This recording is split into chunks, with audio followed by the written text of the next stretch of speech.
Cheers. I started drinking because I feel like I'm going to need to for this panel.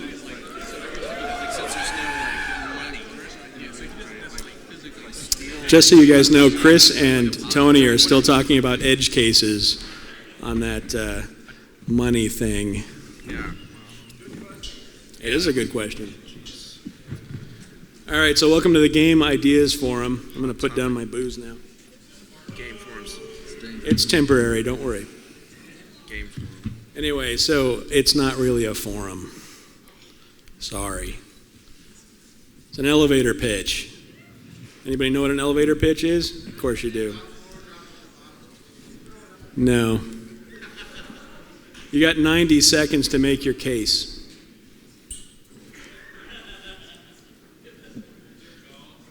I wish I had a gong, man. I totally forgot to get a gong.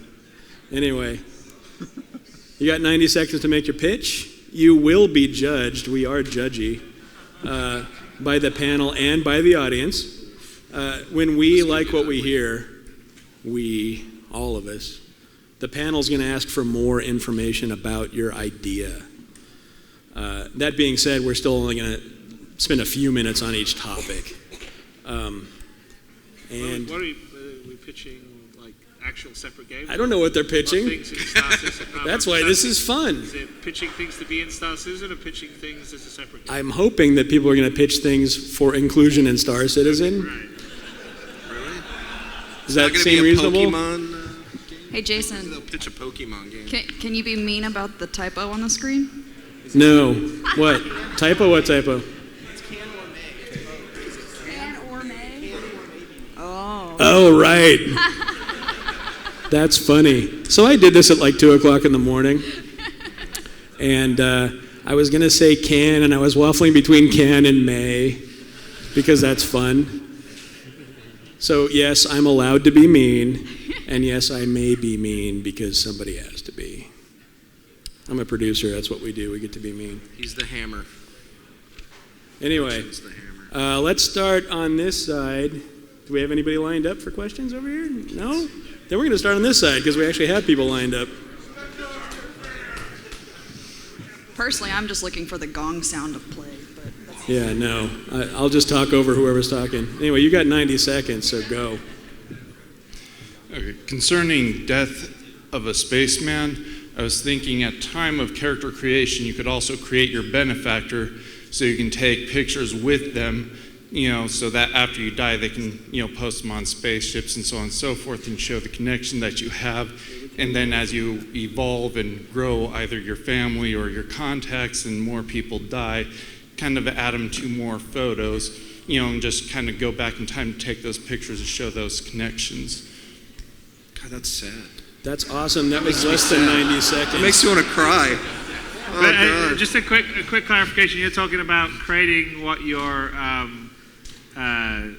basically beneficiary looks like when you create your original character, yeah? So this is fun. I guess Chris likes the idea. It could either I'm asking a question. It's not necessarily. it could either be or you could just start taking photos after you die and just be able to pull up any of your previous characters and throw them into the photo op. No, that's a good idea. Yeah, no, definitely. You actually want to have a sense of history of all your characters, and because it should be like a family or something, like your great grandfather served in this war, and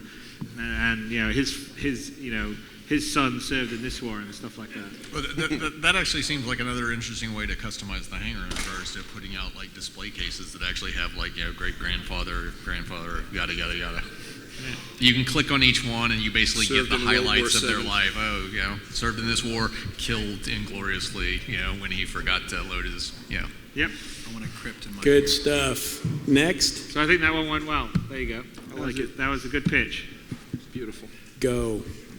Well, I'm still hoping Chris comes around regarding trading rare fish. In lieu of that, if need be, could we have a...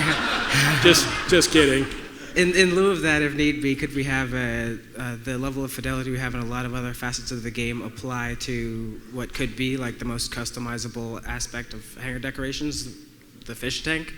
Could we have like instead of inviting your friends over to see your fish tank, and you're like, look at all the wonderful places I've been, and then there's hundreds of fish that don't belong together, ass to nose, drowning and starving because there's no room for them all. But you could have like a number of different fish tanks, like this is saltwater, this is freshwater. I actually have fish that belong in here instead of having fish All that right, your would time kill is each up. other. I'm sorry. So panel. Wait a minute, I like that one. You like? We got a thumbs up from the panel. You want to hear more?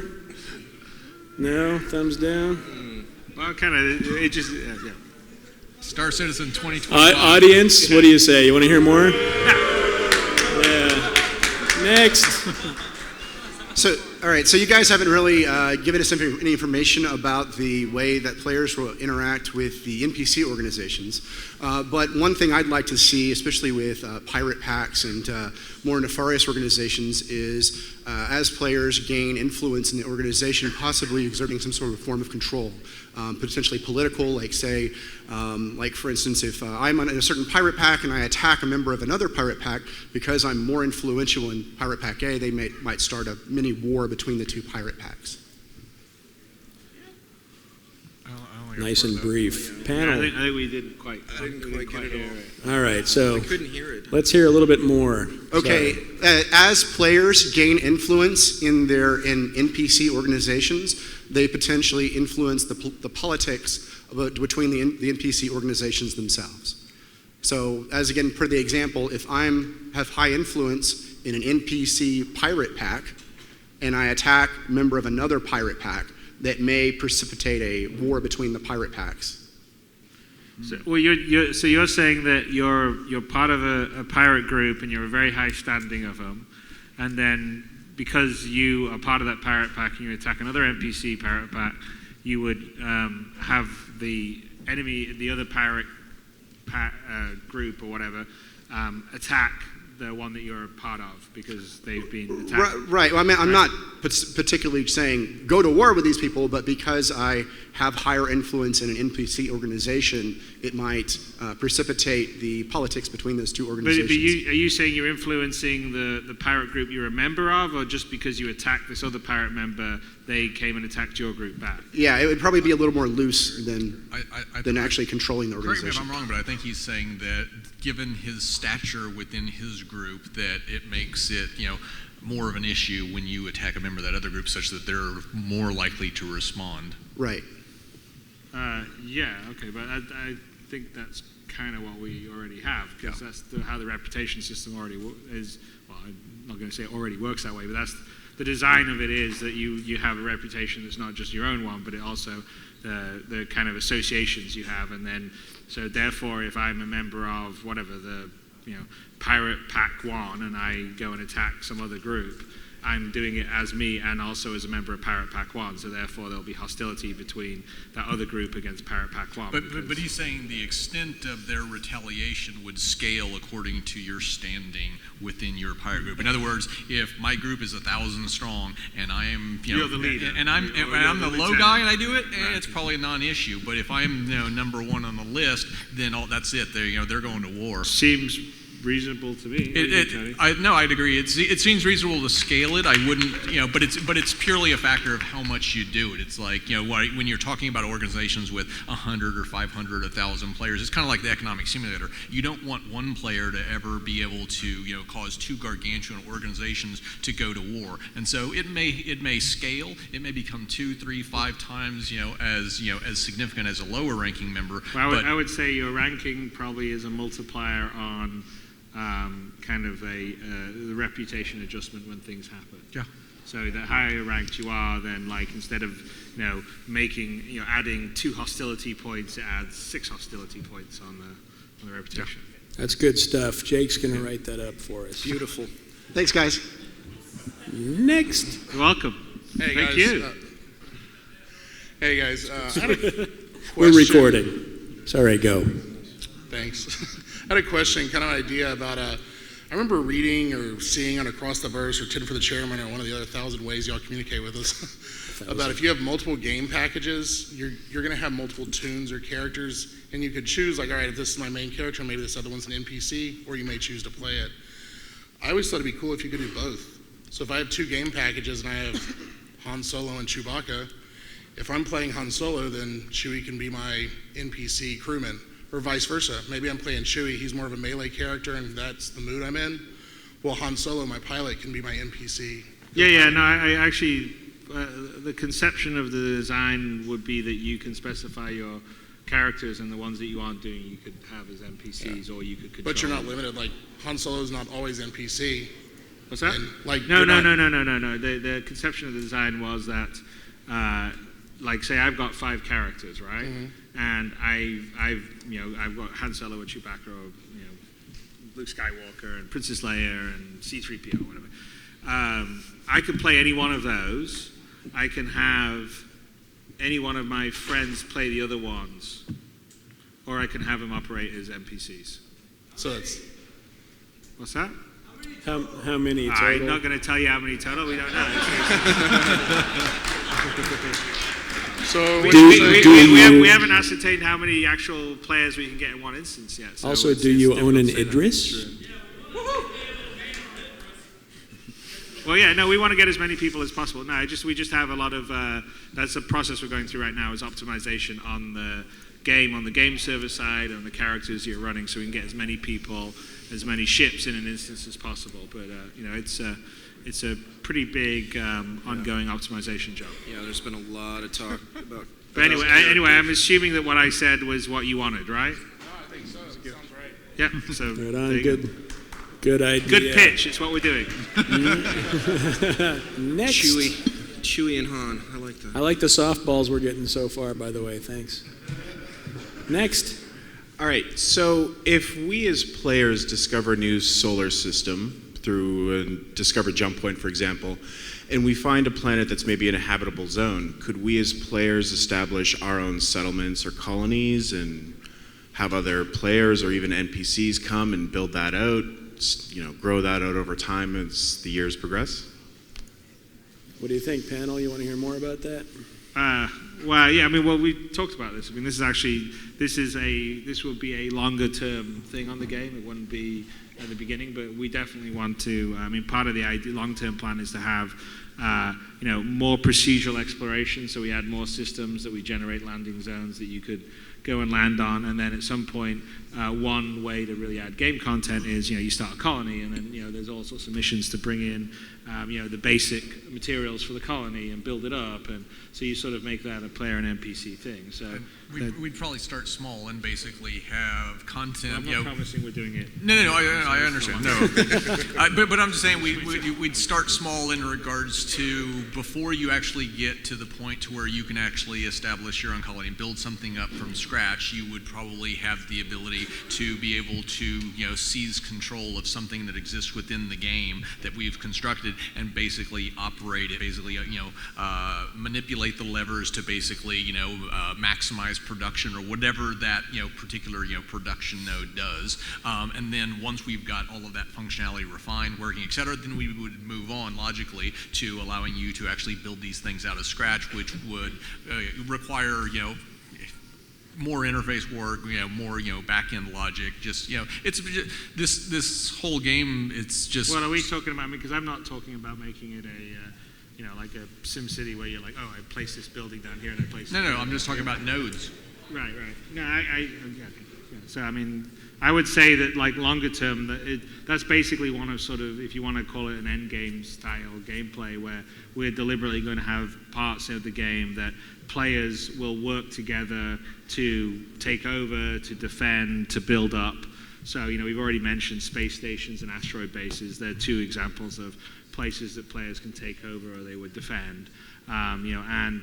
Building out a colony in the future would be a place that you would build up. Earlier version of that would be building up an economic node. So you get, take over this small little weapons factory and you can build it up into one that produces, 5 times as much stuff. But you need to make sure you got demand. You need to make sure you got the equipment. You need to make sure you got the employees to do that. Yeah, and there's a whole slew of information that we would need to provide you behind the scenes and levers we'd need to give you to operate to actually make that, not only, an enjoyable experience, but one to where, better players, do better than other ones because, they're more adept, they've practiced more, they've got better insight, they're paying more attention to what's going on around the system. Next. All right. So yes, I think yes. There you go. Beautiful. Okay, well, my question is 90% answered from the prior gentleman's question, but regarding the shared NPCs that you have on multiple accounts, there's been terms thrown around on the forum called agent smithing, where people will be able to come and assist you when your NPCs are not quite up to snuff, and explaining the mechanic of when a fellow friend or org mate can agent smith one of your NPCs to give you better control in certain parts and aspects of fighting. And if you do decide to do that, make sure you make the cool graphic animation going blah, blah, blah, as he forms in. Wow. I love that. That sounds great. I think CryEngine already has that as a shader, don't they? Yeah, I think. You could do it. It's an interesting concept. No, we do. That's the plan. The plan is that your friends can take over. I mean, that's what we mentioned. But just take it over from an NPC, or a hired guy. You can like on only demand. Take over, you can only take over the name. So the design was that if you've had, say, 5 game packages, you can make every 5 of them. There's 5 characters basically, and any one of those characters, you can play. The other ones could be an NPC on your ship, or your friends could come in and control. Basically, you go online and say, "Hey, I'm flying my constellation. Can you get in and take care of Han Solo and the turret? I want you to control them because my NPC Han Solo sucks." Exactly. He shoots early, is what I hear. So the only thing I would say is I don't know about the Matrix effect when it goes from one face to another way, but the rest of it's all part of the plan. Cool. Thank you.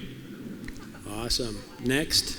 I'm going to pitch on player sales as it relates to the crafting professions, which I imagine are like mining, refining, aftermarket tuning, and salvaging. Contemporary MMOs use the auction house, which players go to and they look for their item and they look to just buy the lowest priced item.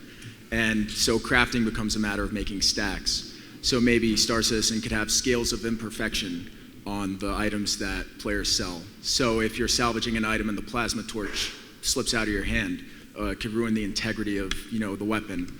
Or an overclocked CPU might not be power efficient, might run too hot. So then when players go into the auction house, they look at exactly what kind of imperfection they're getting in the items, and they can bid maybe more accurately. Maybe I'll buy a bad cannon and try and repair it, or just try and pay more for that pristine CPU or the great ore. Yeah. Hey, before the panel starts, did you guys hear that okay? Yeah, I think I did not hear it. So here's the funny part. Earlier, No, me and Tony didn't hear everything. there was a part of the panel where I was going to say there are some things that we have been asked a lot by fans and organizations and backers that we're just not ready to talk about because it's not something we're doing in the next 12 months kind of thing. And crafting is one of those things. Because there's a lot of edge cases that we need to figure out, right? And there's also a lot of base technology that we need to do before we do it. So basically his question was, for player crafting, are there ways we can deal with situations like a player makes an item that is not as good as it could be, or makes an item that is perhaps superior, and how we would kind of deal with that in our crafting system? So here's the fun part, is that I was going to say that there are things that we're just not ready to talk about, and that's totally one of them. But that was a great idea, and I'm glad we recorded it, because... Yeah, I guess I'm trying to... I don't know so that what was we all... the point? I mean, we already have the overclocking stuff where players can overclock items. He's and just make them wondering better or less. when you actually modify them. Correct me if I'm wrong. Which overclocking is? No, I understand that. And then you basically sell them at an auction house if players that are bidding on them could actually, see basically see the custom modifications, which to me seems like something you would certainly be able to do. Yeah, totally. And not only that, but like salvage in general, like if you're recovering an item, the plasma torch switches it, like just you lose the grip or something, or you cut the wrong way when you're salvaging. I mean, outside of whether you're customizing or crafting stuff, one of the big gameplay ideas is that you will go around the universe and, basically, so the idea is you can't just go to some global Amazon site and buy any item you want. So, like, typically the best stuff will be distributed around the galaxy, and some of it will be hard to get. So, you may potentially have this one, like, planet that's out in a very dangerous area of space near Vandal space or something, and it has some crazy mad hermit that makes absolutely the best ballistic repeater, and that ballistic repeater does 20% more damage than any of the other ballistic repeaters do, and produces less heat or whatever. And so the concept would be that players would trek to go there to buy that item, or another player could make a business out of going and buying a bunch of items, loading them up in his freelancer or something, and flying them back and selling them to other players at a premium in Terra or somewhere. So that's all part of like the idea of the game design to kind of encourage players to travel around the universe and sort of come across things and experience things. As you will not be able to just, with a infinite amount of money, sit and order everything online. Now you could potentially, with a lot of money, offer to pay other players to go get you stuff, and I could definitely see there will be commerce in that. So that's kind of the kind of gameplay that we're focusing on. And so naturally, from there onwards, that's sort of the additional stuff of overclocking weapons or crafting it or finding an alien piece of technology and then taking it to another location where scientists can use that to make it into a special kind of weapon. That's kind of sort of what I think people are thinking about on the crafting side. That's kind of what we're thinking about, and all that will happen down the road in the game. Thank you. Are you in line? You're not in line. I don't think he's in line. Hey, I just wanted to add something to the guy who actually has a microphone. One of the things that you mentioned was like if your arc welder slips or whatever, there's a bunch of things that we're doing in our gameplay design that is very skill-based, like the way you do the mining and the way you do the wormhole jumping is all very skill-based. And I don't want to say Twitch-based, but you need to move the stuff correctly, and I think that's definitely part of the things that we're considering as we're doing these kinds of designs, and that's good stuff.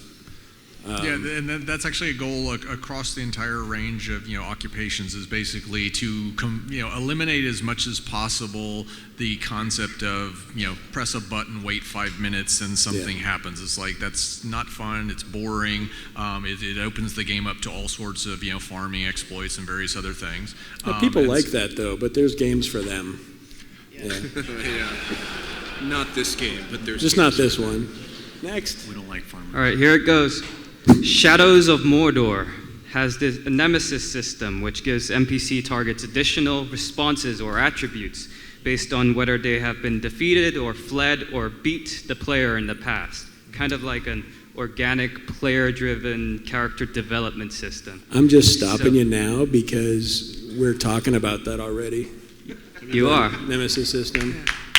Yeah. Yeah, no.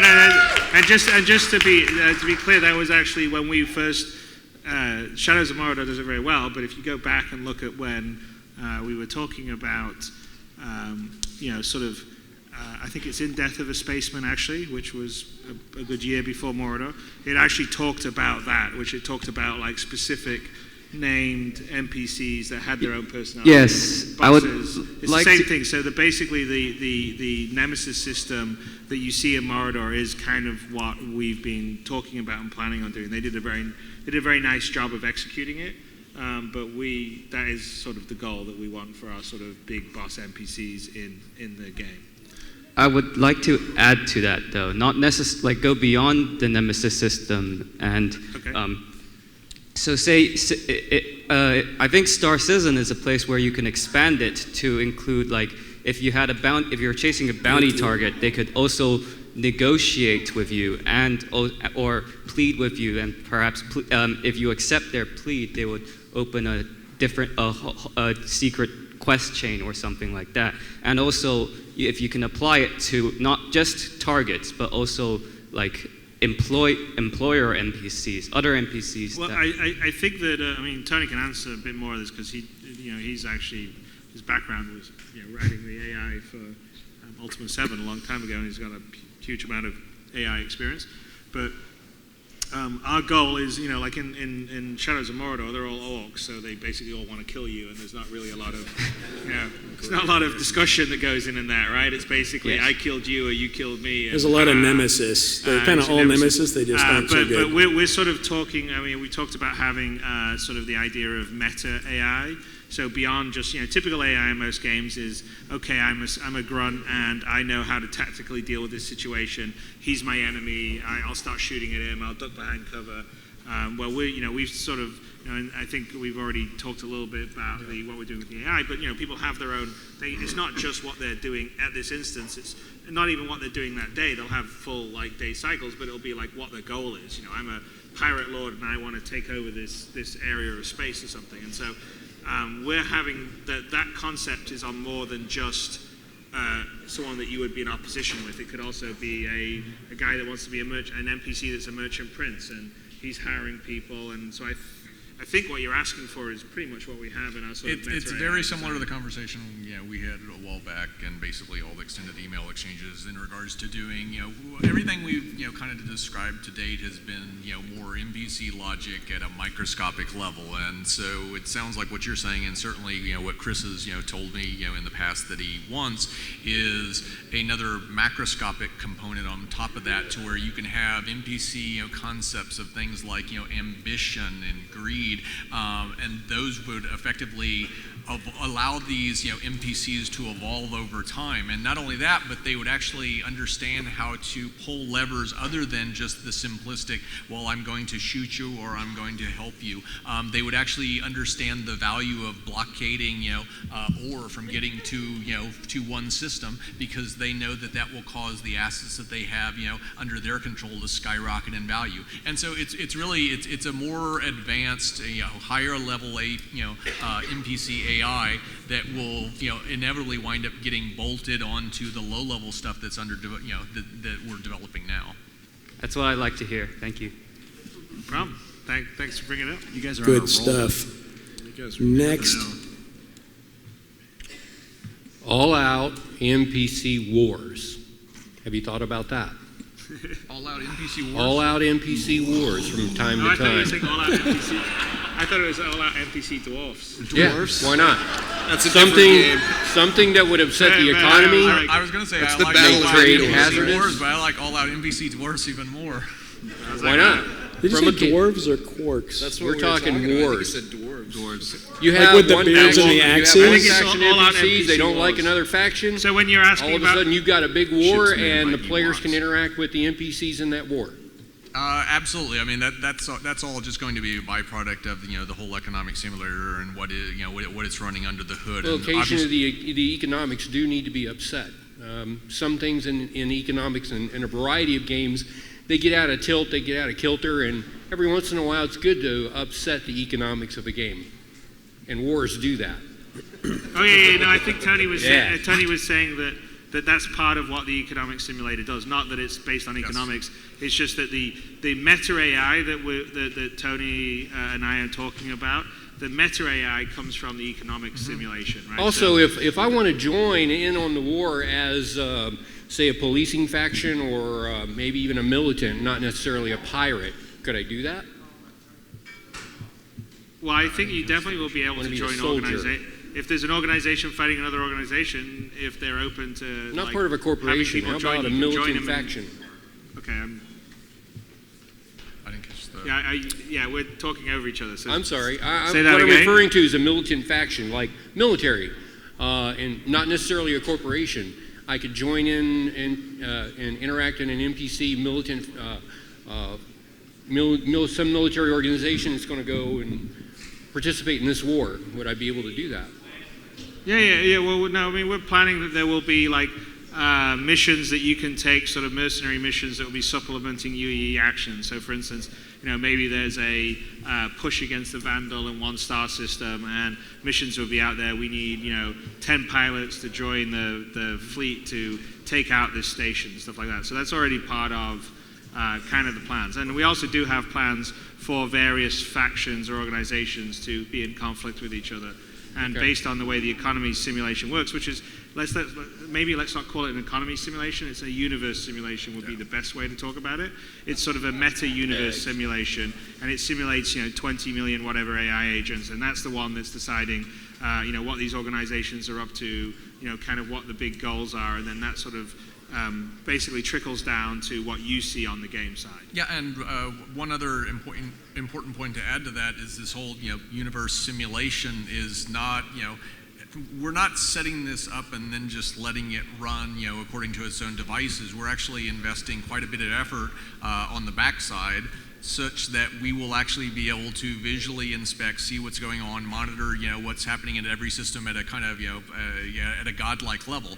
And part of the reason why we want to do that is to see when things are reaching levels that, such that we basically want to step in as designers and, institute some kind of change. For example, you may have a system and it's completely quiet and there's very little in the way of conflict, and we notice that it's been like that for the last 12 hours. It's reached a nice state of equilibrium, and so then we can go into the simulation and we can throw in a big Vandal swarm that invades that area. That's going to wind up having all sorts of ripple effects, not only to that system but to neighboring systems, and that would wind up playing out, affecting, like I was saying, everything from commodity prices to the availability of ships to Tony, what missions are... your time's up.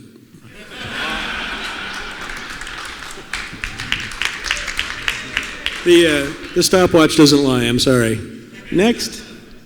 And thanks for the drink, by the way. I appreciate it. I think Jake's talking too much. You're welcome. I've noticed it's getting a bit more feisty. A few more of these cocktails come over here. It's getting feisty. All right. Cut Jason off for the time. Next. Yeah, I think I should get a few extra seconds for that drink. So. Nope. Yeah. Yeah, I saw. Thanks. You're welcome. You're welcome. Somebody give my wife a drink ticket, please. So I would like to see alien fauna play like a pretty significant role, whether it be capturing it for research on a remote planet or seeing it impact the local populace, think like Pitch Black, where at night everyone has to run inside because the local fauna is swarming the planet and can kill everybody, or capturing it for someone's zoo collection, like for a pirate lord. He's trying to capture all the animals, and also strip clubs and casinos, please. Nice. Are those things related, or? Yeah, because they're all back in the Procedural Pirate terrain Lord's and pets palace. are right up your alley of things to where you want them. It's just a matter of where they fit in the schedule. I gotta stop you. Back. Sorry, Jake. I talked over you. Go ahead. I was just going to say I want to ride a do-back. That's what I want to do. Jake wants to ride a do-back. From Star Don't we all? Yeah. No, also, I gotta stop you. Well, no, I was just going to say, if we're talking about collecting stuff, that's kind of another part of the design, is the idea when I talked about going to different parts of the universe. We're specifically trying to have, think of it like the 7 wonders of the universe, or whatever you want to do, where you have places you go and it's an amazing view, or, there's some, from this place you take a flower, from this other place you take a weird animal, or the other place you take a little statue of Terra, like you'd get like a little Eiffel Tower thing if you went to Paris by the Eiffel Tower. But I so wasn't sure. that is part of kind of what we want to do on the collection basis. Did I hear it wrong? Or I